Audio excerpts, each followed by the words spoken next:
Hi YouTube, and this is JTrain997, and I'm back this time with my review of the G.I. Joe Pursuit of Cobra Blowtorch the Flamethrower. Now, Blowtorch looks great here in the packaging.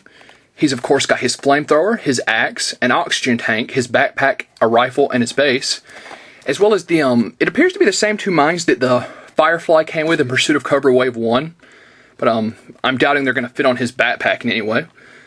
But that being said, there actually was a blowtorch in the G.I. Joe 25th anniversary line, as you can see here. I still love how much bigger the 25th anniversary packaging was. But as you can see here, clearly a lot of the same things are going on. It looks like pretty much a tweaked repaint. But not to say that's a bad thing. I never opened any of my 25th anniversary figures, so it's great to finally have one of these guys to open. But that being said, onto the back of the packaging, he's from the Jungle Assault.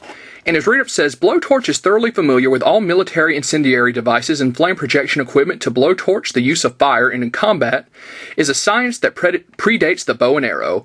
He is studying structural and chemical engineering because he wants to know everything he can about the weapons he uses or are used against him, and about structures he might be called upon to attack or protect. So that being said, a fantastic looking figure. Let's pull this bad boy out of the packaging. And here we have Blowtorch out of packaging. Now, real quick, this is not a oxygen tank like I thought. This is a fire extinguisher. I don't know why I thought that, but as you can see, if you zoom in on it, it says powder, and it's got the little read up. And he does have a similar one back here under his rig, as you can see right there. So yeah, my mistake. I'm not seeing if this thing is supposed to connect on, unless it was supposed to take the place of this one like a replacement, but yeah, other than that, I'm not seeing a way to attach it. These are the mines that originally came with Firefly, but there's no way to attach them either. And of course his rifle. So those are his other accessories. He's holding the fire axe and his flamethrower. The helmet is still removable, which is a nice little touch. Let's actually get a look at it before we take it off. So yeah, even though he is pretty much reused from the 25th anniversary line, they did do a really good job on this guy in the first place, so I don't mind seeing him again in the Pursuit of Cobra line. So hang it back out here. You just snap this little side clip off. Then you take off the helmet. And I'm not going to undo it all the way, even though it likes to come back up, just because it'll be a pain to get back on. But same head sculpt as previously released. And slipping that back on. The helmet likes to fight a little bit, but it does still look awesome once it's on, even though you do have to kind of fuss with it. So, I really love how they've, I mean, it wouldn't work otherwise, but the cord attaching to the gun, I've always loved seeing that with a figure. Of course, if they left that off a flamethrower, it would not work. Now, the figure, of course, has the standard base.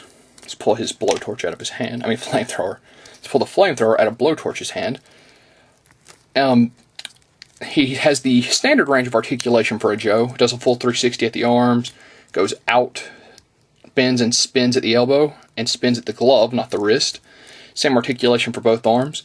The head can do some left and right with the helmet on, but you can see it'll pop this cord out. If you took the helmet and mask off, then it would have this full range of motion. His abdomen joint has some up and down and left and right. It isn't too hindered by this vest. Legs go forward, back, out, are double jointed at the knee, and have an ankle joint. So always nice to see that. So let's pop him back on his base here.